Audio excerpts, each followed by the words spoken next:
everybody. We are so excited to have you for our third Table Talk session. If you just joined us for the first time or you're returning, go ahead and share it on your timeline because we want as many people as possible to join in the conversation. For those of you who do not know, my name is RevMelanie C. Jones. And I am Pastor Annette.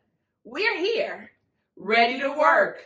So this is Labor Day. Yes. And I don't know about you, but Labor Day is often a kind of a weird holiday for me. I've been in school all of my life, and Labor Day is that reminder that it's time to go back to school.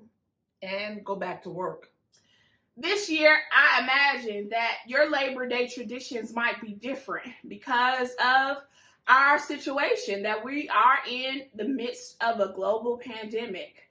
But if I could think of some of the Labor Day traditions that I absolutely love, it was going to cookouts every year and sitting after the grill, after we had all of the good food, being able to enjoy with family and friends homemade ice cream. Yes. I had an aunt who made homemade ice cream for the family, and she would make it in so many different flavors. I think one time we had it in pineapple, and then we had it in strawberry, and we had it in peppermint. But it was the best. My Aunt Lois, who's no longer with us, was the best cook and the best one to make the homemade ice cream. And now I have another aunt who also makes homemade ice cream, has taken on that role, and she has done a phenomenal job, and we continue to enjoy homemade ice cream. Mom, what's your favorite Labor Day tradition? Well, one of the things that I liked that we did was going to the cultural fest, the African Fest. We went there every Labor Day, and I enjoyed just going around and being in our African wear and or enjoying the food, the fellowship, just being in the atmosphere. It just made you seem alive, like we were kings and queens. And I just enjoyed that time that we spent together. Yeah, that's one of my favorite things to do every Labor Day was to enjoy one of Chicago's best cultural fests, the African Fest. Right there in Hyde Park, every Labor Day, they have a week-long celebration. But of course, now because of COVID, things have definitely changed. So we know that fest didn't happen this year, but I can't wait to the next one for the years to come. So if you're like us, then you have been in quarantine now for 20 weeks, almost 6 months. And I don't know about you, but I didn't expect for us to be in the same place. I didn't expect to still be here in Chicago 6 months later. And one of the things that I've noticed when we're talking about work, when we're talking about labor, is that home has changed. A lot of things here in our home has shifted. We have done a lot of what we call home improvements, from floors to new stuff all across our home. But we also have had to make some major adjustments because our home has also become our workplace. Yes. So, how are you dealing with this new home work situation? Well, I think one of the things you have to do is just have some balance between work and what you do at home. I think one of our things we've been doing the last month of August is walking every morning. Getting up and walking every single morning. Every single day. And we've been walking for about 4 miles a day. And I think that has really changed the landscape of our thoughts, our thinking. It's really helped us because on the walk, we've invited others. Yes. And we've been able to listen to podcasts. Yes. I've listened to sermons being preached. Mm-hmm. I've listened to music. I listen to several podcasts, but some of my favorites are Black History Boot Camp with Girl Trek. Coffee and Books with Mark Lamont Hill. I listened to a little bit of Truth's Table. Michelle Obama has a new podcast. So we've been able to just listen to music. Of course, so many artists have come out with music in August, Yes. but just been able to just enjoy our time walking together. Absolutely. And another thing that we've done here is, what I've done is move my space. It's been awfully difficult to stay in one space for that entire length of time and not get bored, tired of it, just want out. And so I have went from the family room to the office to the kitchen to the dining room. I just went all around. One time I spent 2 weeks in my bedroom, had a table in my room, and just was in the bedroom. So I've had to shift it to change the landscape kind of, in order to help me to have some balance. One final thing that I think that's important during this time is to separate work from the things you do at home by turning off your computer. If you have to work with a computer, turn off your computer when your shift is over. Turn it off, set it aside so that you don't continue to work and miss out on some great opportunities you have with your family, your children, doing other things. And for me, a lot of it is church things. So for me, it is different, but it's kind of not. As a professor, as an academic, as a writer, as a scholar, I've often felt as if my office was a space where I worked at, of course, during the school year, but a lot of my work has been at home. And in fact, I had to kind of consciously turn off kind of my work time in order to make sure I make space at home. But my best work is done straight out of bed. I mean, no wash your teeth, but like straight out of bed, go to work and do my best work. I know it don't sound that good, but sometimes that's what I do. My best work. And that's the time that I'm nowhere near where she is. So we've had to shift work and home, but I've benefited from, and I don't know about you, Mom, is some of the things that we've been able to do during this quarantine in order to make that harmony or make that balance, right? So one of the things that I love that we picked up really early during quarantine was that we played games. We were able to have our work time, have our time to fellowship and enjoy each other's company early on. I think we stopped doing it as much as we did early in the quarantine, but we love to play games. All kind of games. Phase, King, Sequence, Monopoly, all kind of games. That was truly that now. If you talk about tradition, that is it. Playing games. And there are no easy games. I mean, they're all very competitive. They're all to win. I don't care how simple the game might be. They're all for win, and nobody gets off. I don't care how old you are, how young you are. It does not matter. If you come to play, you come to play to win. Exactly. Right? So Labor Day also gives me thinking about, like, you know, when did you first enter the workforce? Like, when did you what was your first job experience? What was yours, For me, it was 8th grade. I had graduated out of grammar school at my grammar school, and I was trying to remember it. Juliet Low Upper Grade Center. That's what it was called. And we were asked I applied to come back and be a tutor for some kids like in 6th grade, 7th grade, and I had graduated out of 8th grade. So to come back during that summer. So that was my very, very first job. I can't remember exactly how much I got paid, but it wasn't a lot back then, like $2.50 or something, $2.35. It was a ridiculously low number. Back then. That was the minimum wage. And so but it was exciting for me because it gave me an opportunity to not only give to others, but also to get paid for doing the work that I was doing. So my first job is kind of interesting. I had some tutoring jobs and some kind of summer kind of work early and like during high school, but most of my friends were like really working during high school. Like Yes. I remember like Monique, she was working at Foot Locker, and like some of my other friends, they had like real good jobs. I had a hard time. I don't know why finding a like job, especially during the summer. So people gave me work like tutoring and other things like that, babysitting and other things. But it took a while before I was able to find like a good job. So I would say that my real kind of first job experience was working at Quiznos. Yes. The summer I had come back from Howard, it was my first year at Howard, and that was the only summer that I came home. But that was the summer that I came home, and I worked at Quiznos. And I took classes at Prairie State College at a junior college during the summer. I took like a sociology class, psychology class, and a fitness class. I was super slim. I had slimmed down while I was in college.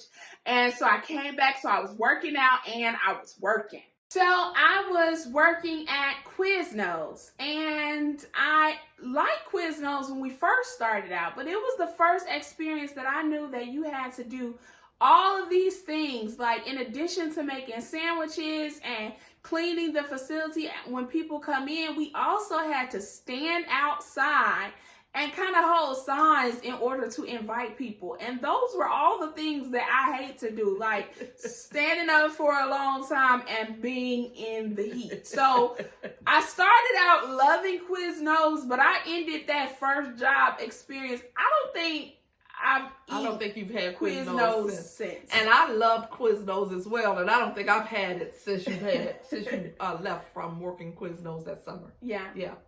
So Ready to Work really came from our kind of seeing what was happening in this presidential election cycle. And one of the first things that Vice President Joe Biden told Senator Kamala Harris as he was accepting her as his candidate or running mate for the president, he said, "Are you ready to go to work?" And she said, "Absolutely, I'm ready to work."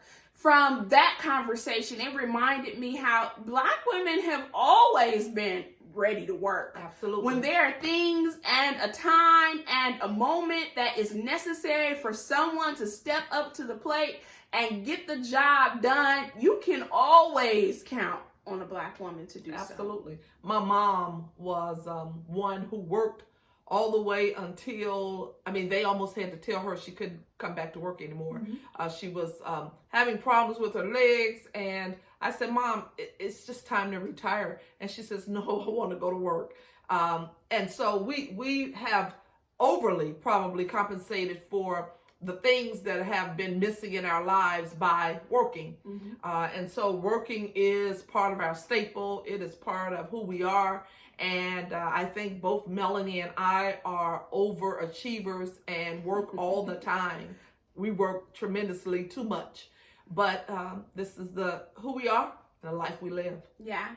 So we've been thinking in terms of politics, the significance of this election, right? And that there are so many issues that are up at stake, but also there are so many opportunities for us to put our hands to the plow and to get out and vote. We know that this is an important election, not only because of Senator Kamala, but also because of this moment in time in the midst of a pandemic. And what I like about thinking about Black women being ready to work, especially in politics, there are so many that have come before Kamala, right? Like Shirley Chisholm, right? Who was the first Black woman to run for president. Like Charlotta Bass, who was the first Black woman to become a VP candidate, not for a major political party like Kamala, but certainly one who was in front. I'm thinking about Barbara Jordan, right? And Senator Carol Moseley Braun, all of these women who have been leading in the forefront, so many women, right?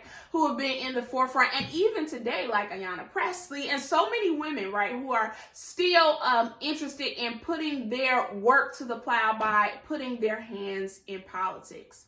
Mom, tell us, why is it significant that we vote this election? Well, one of the reasons is because we are now on the heels of the 100th anniversary of the women's rights movement and those that marched and really went out of their way to see us get to this place in time. And so I think it's important that we vote, whether it doesn't matter what party you're voting for, that's your choice. But the fact that you want to have your voice to be heard.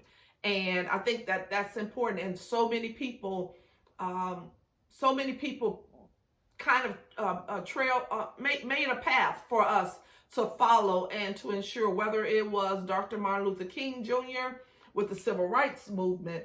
I know there were many who marched on Washington this past couple of weeks or so, marched on Washington, about 200,000 of individuals just for their own rights. And again, the 100th anniversary of the 19th Amendment, which gave women the right to vote. I think it's important for us to exercise those rights. Yeah, I think that's important. And I often, as we talk about this kind of 100th anniversary, think about how that 19th Amendment was for white women to be able to vote, right? And that it originally did include Black women, right? And other kind of persons of color. And that's why the work that folks did, right, at Selma, right, that ensured that the Voting Rights Act and those kinds of things came in the 1960s was really to bring this sense that citizenship is something that all of us should be able to participate, and how we participate in it as folks who are not only just born in America, but are a part of this democratic project as well, is by having the opportunity to vote. Absolutely. I read that it's about 10 million folks who did not vote in the last election. And so this election is critical, right? Because it paints and helps us to understand who's really at stake, but also how important it is for us to be a part of changing the narrative. Absolutely. Yeah.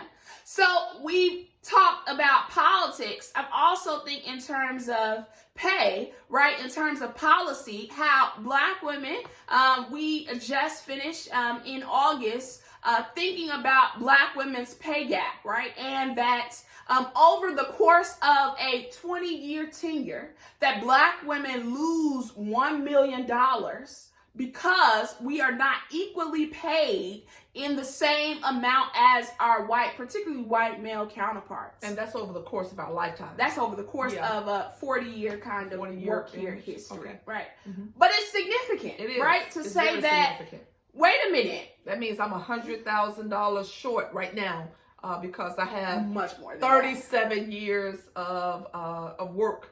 You $900,000 short. Yeah, I'm $900,000. Yeah. What you have not received because the spaces and places have not been made possible for the same folks who are doing the same competencies, right? Because they, because of the racial kind of realities as well as the gender gap, right, has enabled certain folks to get paid and certain folks to get reduced salaries. Yeah, and I know things are seem a whole lot bleaker in our current day because of this coronavirus, and many may be out of work. There are those that are now getting unemployment. I think the change in unemployment, there was additional $600 given out, I think, either each week or each paycheck. And that changed. I think it's been reduced now to about $300, I think. But that change and people not having the income that they had before is significant. We're already at large gaps in the pay scale between all of us who are trying to measure up to what we think is our value or our worth. And so I know that this is a very difficult time, and one that's very sensitive to a lot of us. And so it's important for all of us to work together. And that's what voting helps us to do also. It helps us to vote for the rights that we that based on our situation and based on the things we're going through. That's why, another reason why it's very important to vote. Yeah, it's for us to vote our interests, right? Yes. What was the first election that you voted? First presidential election that you voted? Oh, I believe It might have been with President Reagan. He came in the 1980s, and I had gotten out of high school and was eligible to vote during that time. So that is possibly, I believe, the first election that I ever voted in. Yeah. So my first election was the best election that we have had, because it was 2008, the presidential election, where we voted the first Black president in the United States, which was Barack Obama. And it was such a monumental moment for me because I remember being in DC, being at Howard University, being a part of those who were protesting down at the White House in our earlier years, and then being able to watch toward our senior year that, wow, we're able to actually participate in this presidential election.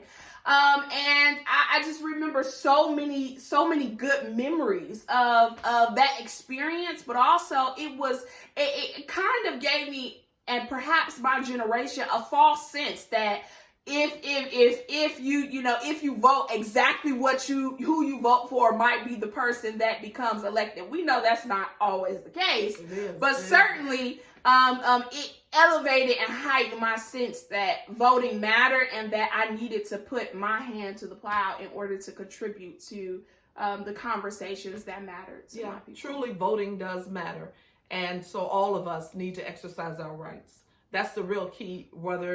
Whatever political party you vote for, we all need to exercise our rights. And so definitely go out and vote. One of the things that's important to know is that this voting cycle looks different than before, right? Because this is COVID, right? This is the pandemic, right? We're in the midst of a kind of difficult moment in terms of health and safety. And you might have seen mail-in ballots that have come to you. You might have seen ways in which there are opportunities for folks to not only vote early, but there'll be places and spaces for you to register to vote in order to ensure that there's poll safety. It's really up to us, right? What stops or prevents people from voting is because they don't have the information. They don't know how to register. They don't know where to go or where the precinct is where they could vote, right? They don't have the information. And so because most of our election materials are determined by kind of local and state governments and even county governments, it's important that we all do the research in our various areas, not only to research our candidates, to understand what their platforms are, what are they really articulating for our communities, what are their visions, goals, and dreams, but also to understand the process. When does the cutoff come for registration? When is the cutoff for mail-in ballots? If you're unable to go to the polls as a result of COVID, or if you are going to the polls, how can you ensure that you're there early and timely to ensure that you're not waiting and standing in long lines? There is so much to deter us from voting. Let's not make those distractions or those ways of suppression to keep us from doing what we ought to do to make this moment count. This year was also another significant year of taking the census and of making sure that our information got in with the census. One of the things that I've noticed is that when we don't participate in it, we don't get counted. And when we don't get counted, your area where you live, your county, your government, your state, all of those things are impacted when we don't get counted. Not only that, but when they don't know what kind of education you have, what kind of jobs you would qualify for, we miss out on so many opportunities when we don't participate in those things that can really bring about a change in our world. And so I'm hoping that all of us participated in the census. I think it's over now, but I'm hoping that we all had an opportunity to participate and make sure that our name was counted. I think they're still doing the census.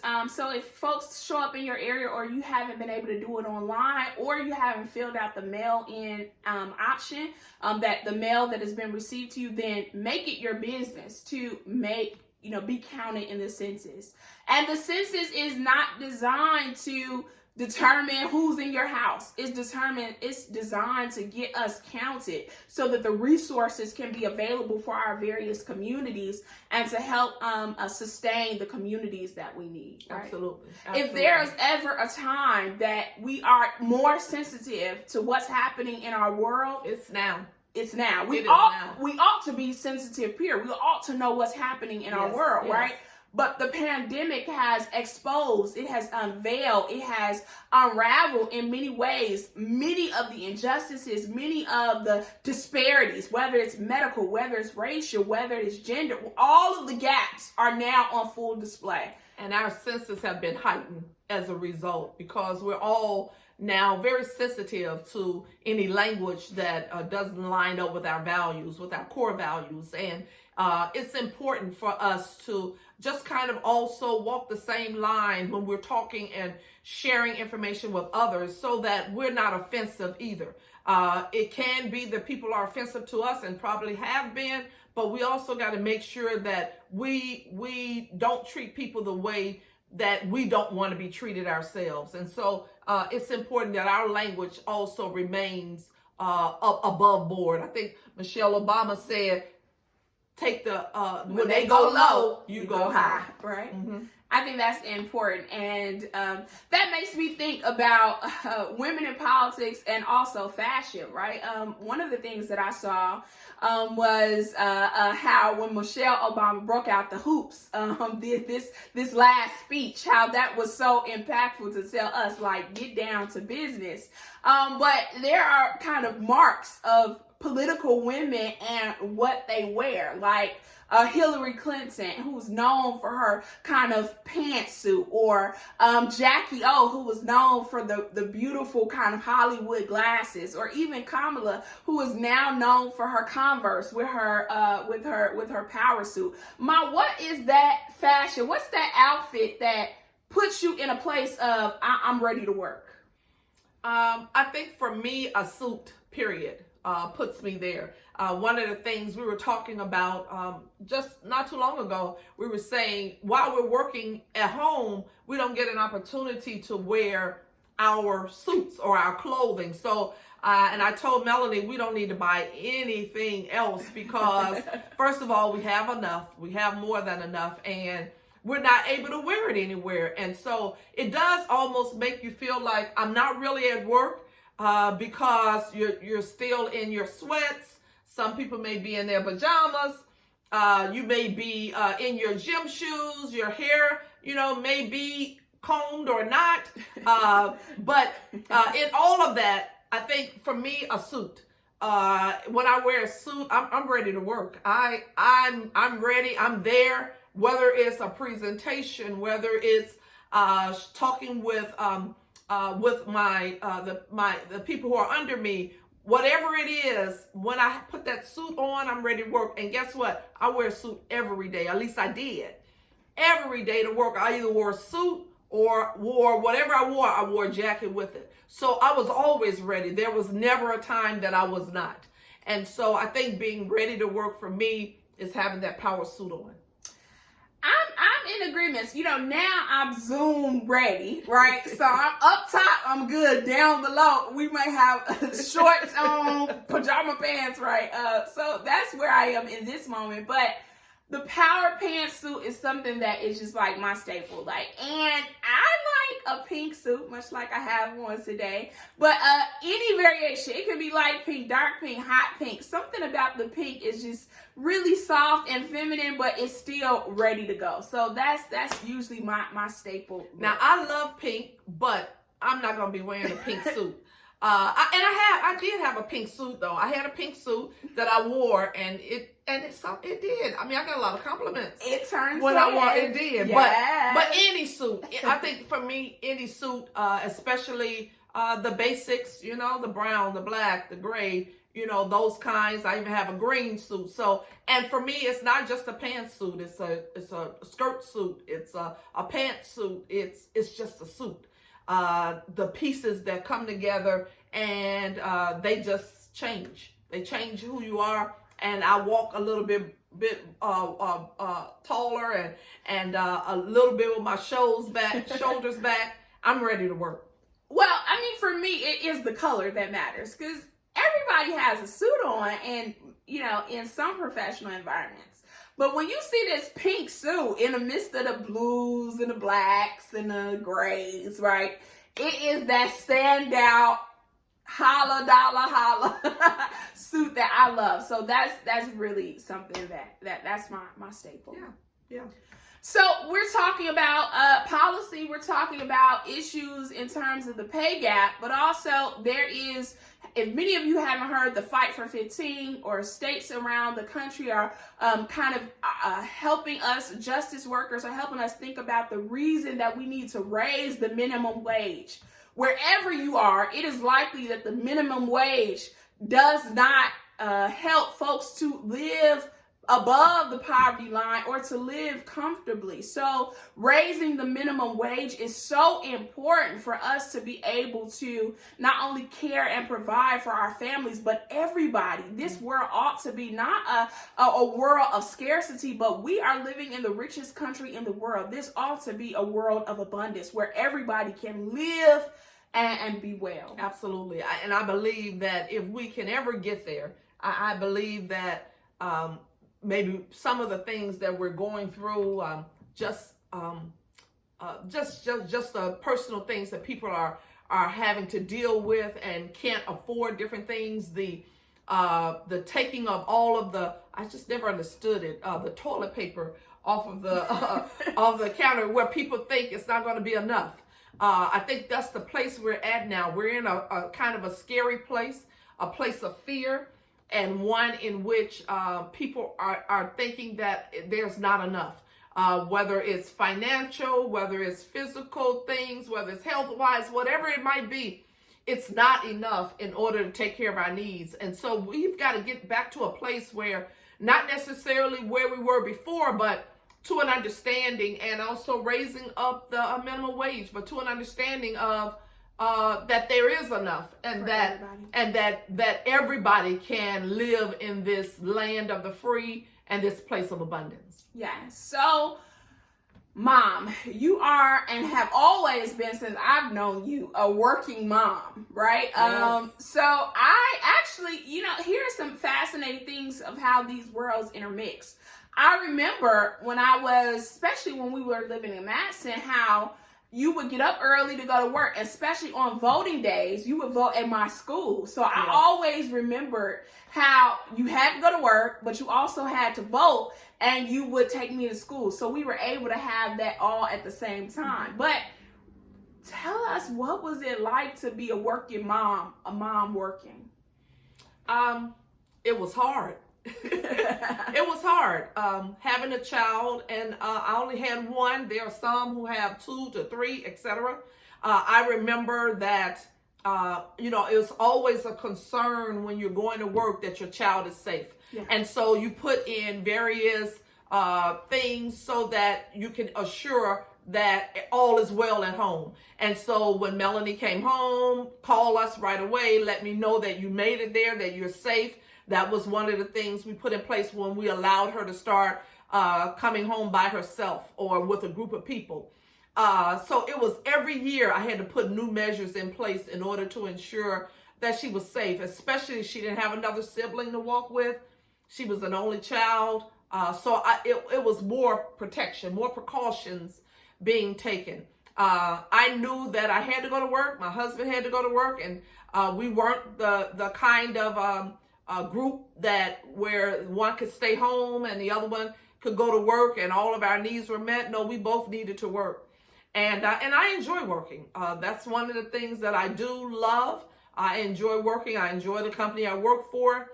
And so I wanted to have the balance with both. And so one of the things I did early on, and I shared with my husband, was that I wouldn't bring my work home. And so I think very rarely, if not at all, have you ever seen me, or did she ever see me during that time work at home, come home in the evening and work, be on the computer all night, etc. I usually spent, once I left my job, I came home and I spent it with my family, whether it was for church events or whether it was with my family doing whatever was needed. And then it was the next day was a new day. and then I would go to work, do what I needed to do at work. And so I kept the balance, and I've kept it for almost all of my career. And now I'm in this new place, in this COVID-19 place. And now it's like, oh, work is still here. It's with me at the house. And so it's an interesting time for me. But I am adjusting. And again, one of the things I put in place is turning off my computer at a particular point of time and then doing something else that's related to the other part of my life that I have. I've got 2 lives that I'm living, and it's important for me to be able to balance both. That's important. I think this concept of bivocational work is what I hear. That, you know, I learned very early that you had to be technically excellent, meaning doing good stuff on your kind of secular job, if you will, but also spiritually mature and able to be active and leading in ministry, like in the church. So both of my parents were always bivocational, right? They both always had 2 jobs, even while they were pastoring and while my mom is still pastoring, right? How has that experience been? It is tough. Let me tell you. They're both full-time jobs. Yeah, it is tough. It is tough. And I don't get a lot of sleep, so everybody pray for me. But it's tough. But what I am happy about with my ministry at the church that I am, South Suburban Missionary Baptist Church, is that I have some great leaders. I have deacons who are taking charge. I have a wonderful tech team that's assisting us with making sure that all of our technical things are happening in terms of the social media. From the social media aspect, I have some very gifted associate ministers that are working under me and are able to take the helm and be able to go forward and preach God's word. So that gives me a little bit of lightens my load a little bit. I have excellent administrators, Tamika and Carolyn and Deacon Scott. All of them are wonderful in what they do, and excellent ushers, nurses, etc. I just have a really excellent team, and our ministry is not big, so I've kind of named everybody. It's not big, but it's the people, and it's the work that they do, and it's also the passion that they have for Christ and to come ready to work. I think our ministry is a ready to work ministry. It's one in which everybody comes to do their job and to do it well. They are all gifted in what we do at that ministry, and they come to do it very well. And so I couldn't have asked for a better team, a better group of individuals to pastor. I am grateful. When I think about, and I hear you say that, I think about how you talk about your mission is developing people. But most of the experiences that we have, both on the job and in ministry, are often leading teams, right? Yes. That it's a team approach. Yes. About that there's no kind of high leader that's really, really high and kind of look really, really low, but everybody is really hands-on, ready to go. Yes. Putting in the time, the commitment, the skill, the task, whatever is necessary in order to get things done. In my own life, I've tried to take that bivocationality and try to bring it all together. Sometimes it works, right? In ways that, of course, my ministry works in my teaching, right? And my teaching works, right, in my preaching, and my preaching works, right, with my consulting, and my consulting works, right. So sometimes it works, sometimes it doesn't, but I'm trying to do a lot more blending so that there are not kind of really, really, you know, I'm RevMelanie here and I'm RevMelanie right there, right? I'm always trying to see how more and more I can blend these worlds. But as a millennial, I often talk about millennials, right, as the most educated generation, but also the least compensated generation, and how we are and have been perpetually busy. Like, I remember growing up that because I had both working parents, we had schedules. We had things that had to function at particular times. After they finished work, we had some things to do at church, so those things were done in the evening. And then I had a few Saturdays, but even Saturdays were service oriented, feeding the hungry, or doing, you know, these things. So a lot of my life, I feel like I can't remember a whole bunch of Saturdays growing up, or a whole bunch of leisure time, right? And so in my own journey, I've had to be clear that there are spaces and times in my schedule that are vacation, right? There are, like, it's one thing that I do every year is plan a vacation with my friends. And we do this every year. And I'm lamenting right now because COVID, right, has shifted that, right? We weren't able to do our annual kind of global trip that we always do. But it's important to me to create that space for leisure in order to push against that kind of perpetual busyness in many ways. Yeah. I think that's important. And just trying to find out, you know, especially when you're doing so many things, what do I have? What's for me? And understanding what that is and going after it. And that's one of the things that Melanie has really been able to do. Now, I'm not a big vacation person. I'm a worker. And so you know, being home to me helps. It's a vacation for me. I don't have to go anywhere. I'm happy taking 2 or 3 weeks off and not moving. It does something for me. It rejuvenates me. It refreshes me. It renews me. And I'm good with a staycation. But there are others who need to leave, go somewhere, go somewhere. We need something. We need to feel the water. We need to rest in the sun. I got my beach, my resort wear. I mean, come on. When do I wear that stuff? Yeah. Well, I think I've adjusted very well to this COVID-19 because I know how to staycation. And so for me, it is trying to find the right boundaries. And you're right, when you were younger, and I was just thinking as you were talking, I have no regrets for what we did during that time. We worked, and we worked a lot, and we worked at our secular jobs, and then we worked in ministry, and that was all the time. I think we had a few nights where we didn't go to the church and didn't do things. And so even our weekends were consumed. I remember Melanie wore uniforms when she was young in her grammar school years. She had to wear uniforms, and she had really no clothes. She didn't need them. She had some jogging pants for the weekend because most of our time was spent at church. So we would pick her up from school or from her area, and we would be headed to church. And so she wore that. So she didn't have to wear a whole lot of other clothes during that time. And I didn't buy a whole lot because she never got a chance to wear them. Every time we went somewhere, it was a dress up. It was, you know, putting on a nice dress or putting on something nice to go to a church event, a church banquet, you know, something that we were holding at the church. And so she didn't have a whole lot of clothes during that time. I think that's why she's overcompensating now for the shade, for the clothes. Do you see the shade? Yeah. No.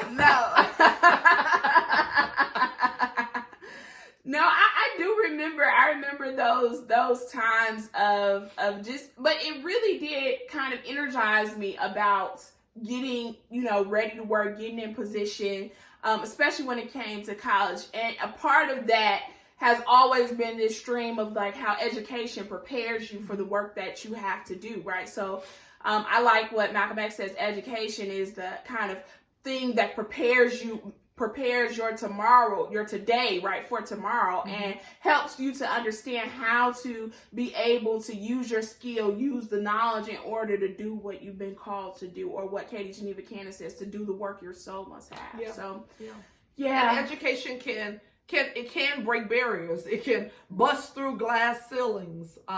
It's an important part of our lives. And it has done us well.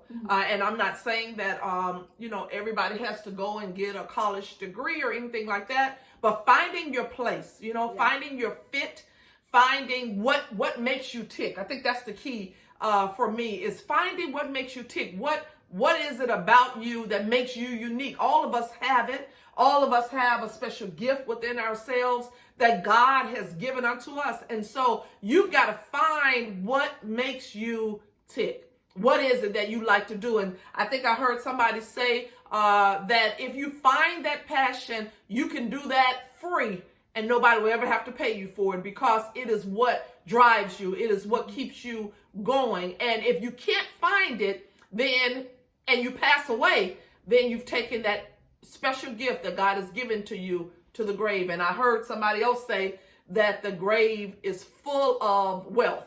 It has so much of our gifts and talents that have been stored there because they didn't get a chance to be used. You know, when you said breaking glass ceilings, I thought about most of the glass ceilings that I felt that I've broken in my career have been along with gender in terms of being a woman, but also with age. Like, people didn't expect something like this to be done at such a young age, right? They're always surprised. How old are you? You know, those kinds of questions. So that always reminded me of my breaking the stained glass ceiling, or sometimes the glass ceiling, but the stained glass ceiling in the church. It's even harder to break. Right. That's even harder to break, right? Breaking those ceilings have often been at the intersections of those aspects of my life in terms of my gender, but also in terms of my age. And so those aspects that people don't expect have been those things that are also pushed me and prompted me to move forward. Yeah. If we think it's been hard in the secular world, it's extremely hard even in the spiritual world or in the church world to break through some of those ceilings. There are still those that don't believe in women preachers, women pastors, women evangelists, women teachers, women anything. Yeah. And so, and we're not talking about amongst other races. We're talking about within our own race, who don't believe in the gifts that God and the talents that God may have given us as women. And so you're talking about women rights. We're in the midst of it. We're in the midst of fighting for what's right and what's true, what's lovely, and what's just, right? And the scripture says in Philippians, you know, if we could think of those things, right, then there's praise that's due. And so definitely women's rights and liberty is needed all over, everywhere, both in the church realm and in our secular realm as well. Yeah, I mean, I think in terms of when we think, particularly in a Black Baptist church, which is our tradition, right? The number of not only denominations or conventions, if you will, that have not identified that they endorse the ordination of women and have left those conversations to local congregations exposes ways in which, right, Black women have not been fully affirmed and fully embraced in their ministries. But that's just not the Baptist church. It might be further behind, but we can point to Pentecostal churches, right? We could point to even Methodist churches, right? Other denominations that have been slower, right, in order towards ordaining women. And even beyond that, not just ordination, but also other practices of leadership in the church, right? Absolutely. That people could be interested on or called to, and they just didn't have those models and images before them. When I think about who was that model for you? Who was that image for you? Who did you see in ministry that helped you to embrace your call? I have an aunt that's in the ministry, that's a pastor, leading a pastor at a church, and she has been a model for me for a long time, not just in the church, but she had a secular job, a professional job, and I admired her then for the tenacity, for what she went and sought after and actually accomplished. She broke through some glass ceilings, and then God gifted her with starting her own ministry and really pouring salvation into her and understanding of the scriptures, and she went head forward towards that area, and God has tremendously blessed her. So I would say she was really my model from the very beginning, and still is one of my models. And because of her, I know now that God has more for women, not just her, but for me as well. Yeah. I definitely have to start off with saying my mom was definitely a model for me. I remember in the early 90s, one of her ministries was at the nursing home, that she would, after work, right, she would go, I think it was Mondays, every Monday, and we would go to, and I hated it too, because it was a whole bunch of old people, and they would be talking about Bible study, and it was like, when do we go get something to eat? Like, it was just like a whole situation. But I remember that she was faithful to that call, to that task, and that she was just such a light, a fresh air for that community, for people who didn't have the ability and the flexibility to get to churches because of their own mobility or even transportation issues, but they look forward to being able to come downstairs to their fellowship hall in the nursing home and be able to have weekly Bible study with my mom. So I remember that as a formational part of not only consistency in ministry, but that there was a power that can actually, in many ways, they were in their homes, right? That there was power that could happen, and there could be ministry that could happen in small spaces, but also in communal spaces, in spaces that were meant for care and for nurturing other people, and that was really a powerful model for me. Yeah, I did that work for 10 years at the senior citizens home, senior building, and I didn't recognize it then, but I do today, that it was really mission work, right? Because it was taking what the teaching, the understanding of the Word of God, taking it and then taking it out to those who could not come to the church house to receive it. And I think there were probably about 10 to 12 of seniors that were a part of that group, and they were diligent. I mean, they came down. I came every week. And even if I had to go out of town, because I traveled when I was in my early years of my job, I traveled quite a bit. And even when I could not make it, I would give assignments to others to assist me, to help, and to help take it over and to help me in that area. And those people were diligent. They were there, and I was diligent. They made me come alive. It was something about being in their presence, them wanting. I think that's how Jesus felt. You know, I want to be around people who want it. Yeah. You know, who want to see me do miracles, who want to see me perform in this way or that. And he says to those areas, those in my own hometown, he says, because they didn't believe, because they wouldn't accept and receive me, Jesus says I didn't do many works. And so I think that's a similar kind of a way in which I felt, because they wanted it. They wanted the study. They wanted to be there to hear the word. Now, they didn't do a whole lot of studying, so I had to kind of walk them through it. But it was my passion for 10 years in that ministry. It was my passion, and truly it was a great work. So I think we've shifted into this question about power, right? Whenever I talk about power, we talk about the power suit. We talked about women in kind of powerful roles in politics. We talked about those experiences, but leadership models, right? In terms of women in leadership, right? What is it, right, that we look to for women in leadership, or what should drive women in leadership, right? When we talk about power. I think for me, leadership is all about being open for others to see how you operate. And if you cannot be transparent in your area of walking in that thing that you love to do, whatever that might be, if you cannot be transparent, then I think you have kind of cheapened leadership, haven't given people really what's needed for them to understand how to have transformational leadership. You can't have transformational leadership without being transparent. And so for me, that's key. Transformational leadership is all about, changing the landscape, being able to have a vision, that propels forward, is forward thinking, and it's about changing whatever that environment is for the better.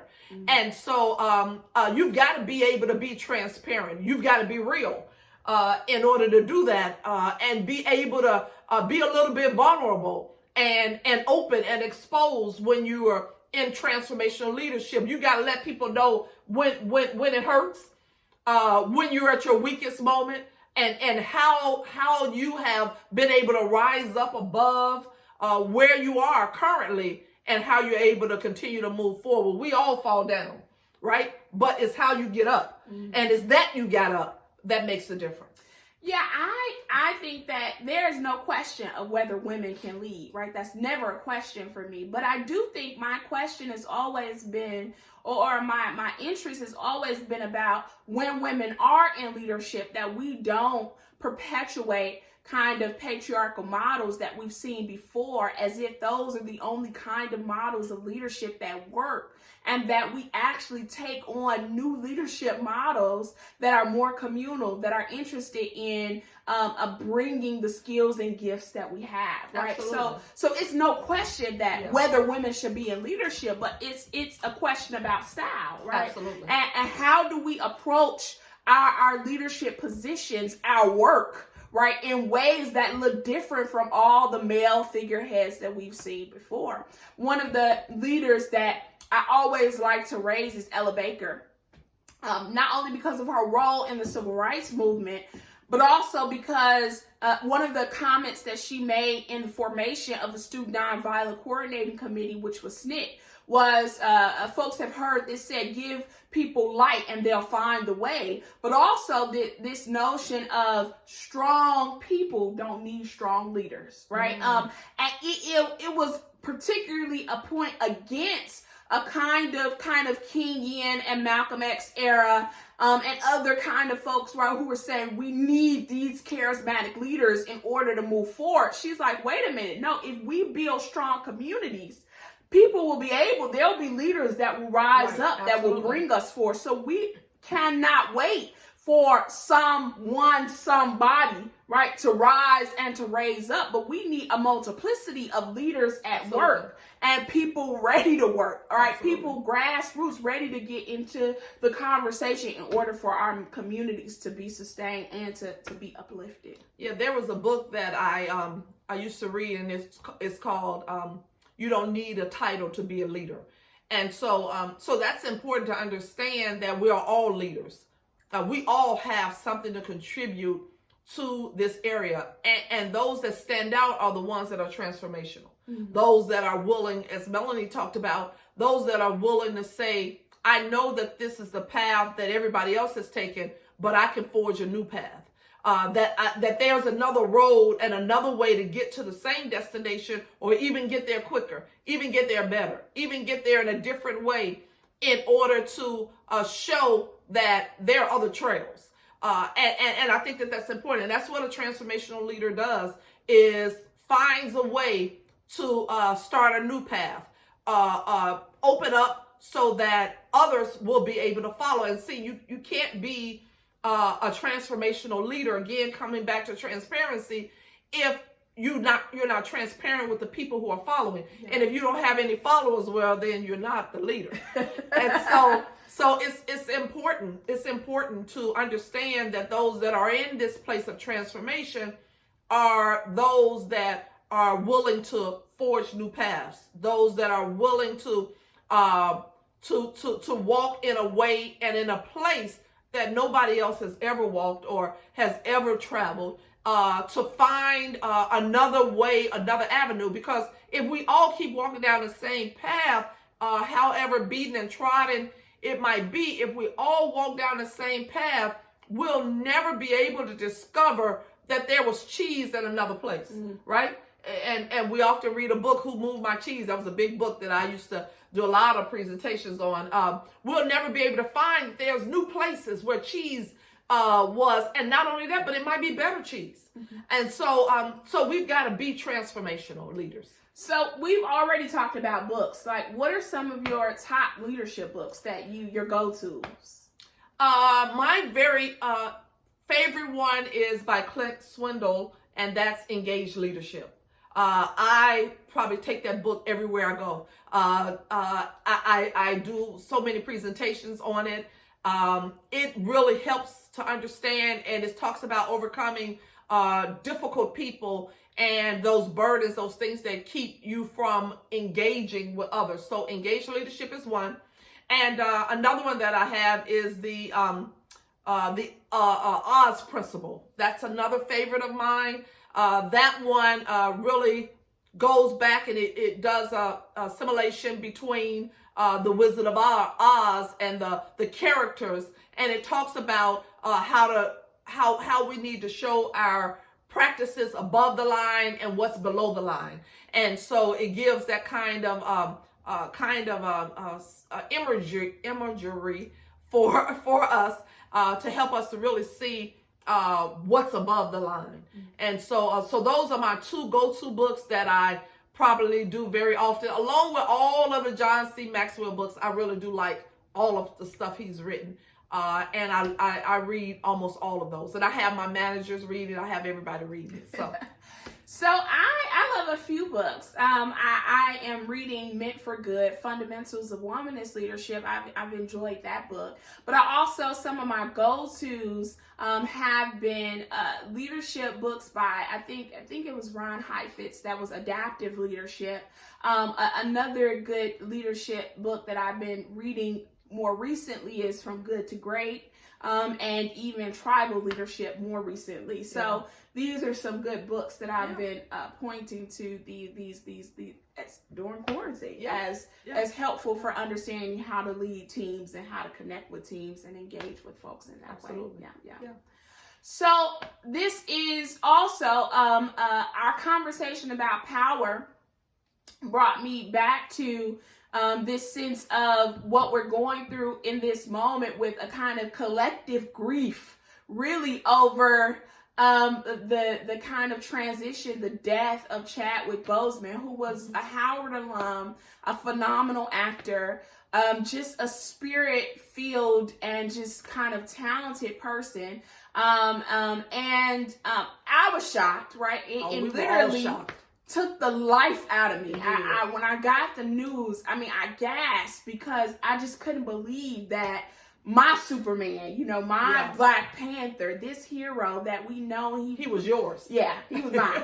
He played in a number of films, but Black Panther was the one that was just exceptional in terms of creating for us a new world, a new imagining a new space, helping us to think, and not just we've seen and heard of a world such as this through the comic books, but bringing it to life, it adds alive. New dimension to it, right? Yeah. So I was just, the life just was taken out of me by hearing of his passing, and the fact that not only had he transitioned from colon cancer, but that information had not been publicly shared, so nobody knew, and that many of the star roles, the breakout roles to the roles that we see the best of his talent, he was probably struggling with cancer during that time. Absolutely. Rest in power, my God, right? Yes. Well, understanding how he struggled with his own sickness, and he was able to pull off such phenomenal films and be involved in acting in those things, just makes us appreciate him even more. Yeah. Had we known it before, we probably would have appreciated him still, but now it just makes us appreciate him so much more, that he was in the midst of us. And I think, that's one of the things we can hold on to, Wakanda forever. Yes. We can hold on to what we felt like, sometimes it's not just the being, it's how he made us feel. Yeah. Right? It's how he made us feel, how we connected to him. But we didn't just connect to him, because this Black Panther connected generations. Absolutely. Right? It brought in the World War X generation. It brought in the baby boom generation. It brought in the millennials. It brought in you know, the Z generation. It just brought us all together, and just made us feel like we were one unit, not just individually. You know, when I left out of seeing that film, I was so connected to everybody. I mean, I was talking, laughing. Yeah, you know, how did it make you feel? I felt like I was a queen during that time. I felt like the world was at my hand, and I could conquer. I could conquer it, you know, just from a film. That's just how alive he made us feel. I think it's so interesting that he was still working, right? Even while he was, you know, enduring this illness. And it makes us think about, I thought, especially, he gave I think at the SAG Awards or one of the awards show, he talked about what it means to be young, gifted, and black. And he talks about, you know, what it means to be, you know, beneath and not above. You know what it means to be in the back and not in the front. You know what that means, right? But to be young, gifted, and black, really as a model for his life, is to take advantage, right, of the time that you have, because the time is not promised to us. But also, there's so much work that needs to be done. And it kind of convicted me in a little bit. You know, it wasn't like you know, have I done enough? Yeah, it's like, have I done enough in my time? Yeah, I mean, he was only 43. 43. And I'm like, oh, you know, that's a little bit of time. You know, I got a lot of things that I want to get done. Right?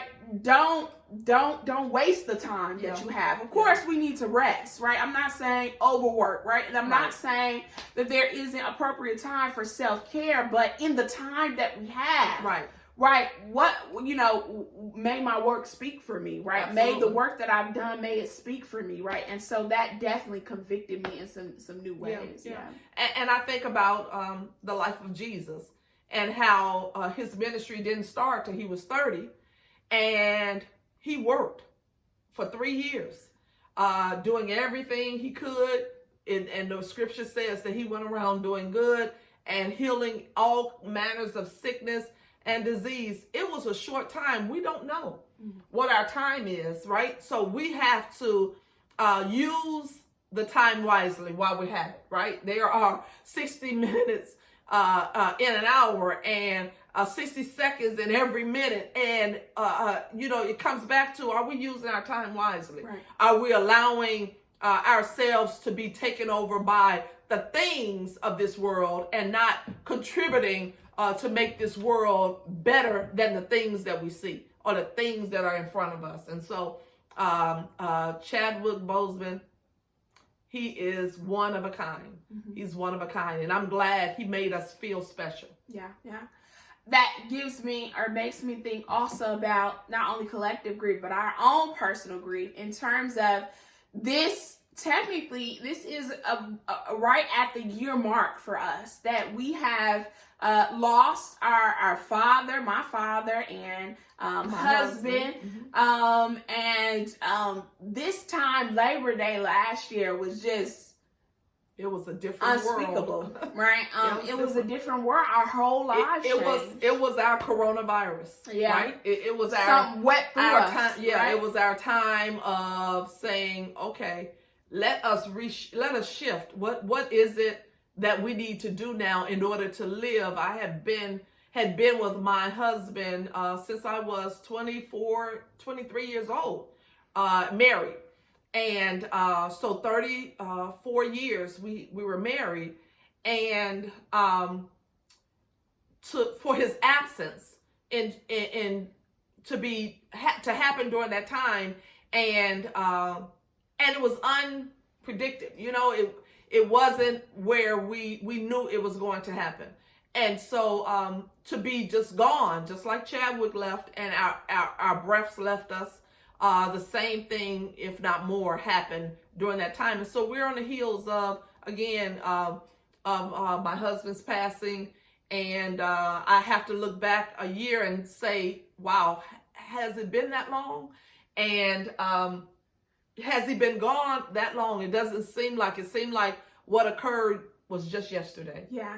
And but we were on the heels of it now. and I think we're going to be okay. Yeah. I feel like it's taken us a year to kind of put our life back together a little bit, right? And to, I don't know if it's back together, but under this corona, a little bit, right? Yeah. And to get feel some kind of brevity, right? Yeah. And the kind of depth that has hit us, right? And understand that it has been an amazing loss, right? That we've endured. But there has been a strong village who has overtaken us, from friends to family to folks we didn't expect, to his friends, to his line brothers and alpha brothers, right, that have checked in on us, and just all kinds of ways that family, that people have stepped in, showed up, showed out to show their love and support for us. It shows us also that even in loss, right, there is still this sense of connectedness, right? That I like this quote that my good friend Reverend Katina says: "Don't allow one loss to make you lose it all." And it is this sense that we did lose something big, and we'll feel that loss, but we haven't lost everything. That we still are basking in the joy of each other, particularly during this COVID season, but we're also basking in the joy of community with all of you, sharing our lives with you, sharing our living room with you, and that we've able to be connected in some new ways. And we're still finding out the legacies and the things that he left behind. He was a phenomenal man, and we don't always appreciate what we have in front of us when they're there. And so definitely I say to Melanie often, I wish I could tell your dad that I'm sorry for some of the things that I didn't or I got on him about, or I said. Now I realize, being the pastor and stepping into his shoes, I realize now why he had to do and why he did some of the things that he did. So definitely we're still learning legacies, learning some of the things that he left behind. And I want to say that he left us something great. Yeah, we've been cleaning out and rearranging his office space. And it just reminds me how you're known by your works, right? That is something that you leave. That's a gift that you leave behind. It's a legacy that you leave behind. And it's been such a joy to see some of his sermons, and a lot of his sermons that he had over a 25, 30 plus year career of being in ministry, right? To see that journey, evolution of his preaching, to see his work in terms of his study, in terms of engaging in books upon books upon books upon books in order to really study and get to know more about his ministry and about this Christian witness, and to know that all of this has been left behind for someone else to move it forward, to take it forward. Yeah. So listen, we have had, again, a full day, a full evening with you, where we've been talking about our work journey on this Labor Day weekend, right? Talking about our first jobs, talking about our experiences in the workforce, how we entered into the workforce, and even thinking about this in terms of politics, right? Our need to get to work, right, in terms of getting out to vote, right, and knowing that we cannot wait for another, that the time is really now for us to do the work, right, talking about policy, things that we need to shift in our world in order to make this world a more just, a more kind of a better place for every one of us to inhabit. And then we rested on what it means to be empowered, to live in power, and ultimately to rest in power. I'm full. I am too. We've had such a great conversation. And this, again, much like Labor Day, has reminded us that it's time for us to get back to work, get back to school. Although it might look different, we might be at home working. We might be at school at home, right? We might be doing things differently, but we got some work to do. We've got work to do. We got some work to do in order to make this world a better place for all of us. So I hope we're here, and we hope that you are ready to work. Yes. Definitely share this in your timelines. You can follow us. You can follow me at RevMelanie J and at RevMelanie.com.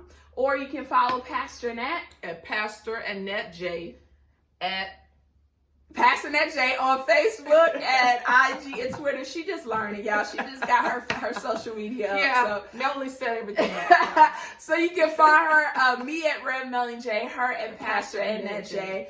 And again, we're so excited. Listen, we do want to invite you to a revival at our home church, in my home church, and the church where my mom is pastoring at South Suburban Missionary Baptist Church. We have some dynamic speakers, some dynamic folk who will join us this virtual revival entitled Focus Forward. We have singers, musicians from all across the world. It will be held from September 15th through the 18th on our Facebook and YouTube. Facebook at SSMB Church and YouTube at SSMBC. Listen, we want you to have some perspective, some focus as you go forward on this next phase of your journey on the last quarter of the year, because somehow I think you can save the best for last, right? Yes. So in this last quarter of the year, we want to get your focus, get you back right in alignment. Though everything has been shifted and everything looks different, we know you need to be reset, recourse, get back in the place that you need to be in order to do the work that you're called to do. Yeah. So join us there at SSMB Church, September 15th through the 18th, 7 p.m. nightly. Central Time, and you're in for an exciting treat. Yes. This is amazing time that we have. Thank you so much for allowing us to share our home with you and for us to have these exciting table talk and dialogues with you. Thank you so much. And we hope to see you again later in the year. Love you all. Bye. Be ready to work. Get ready to work. Yes.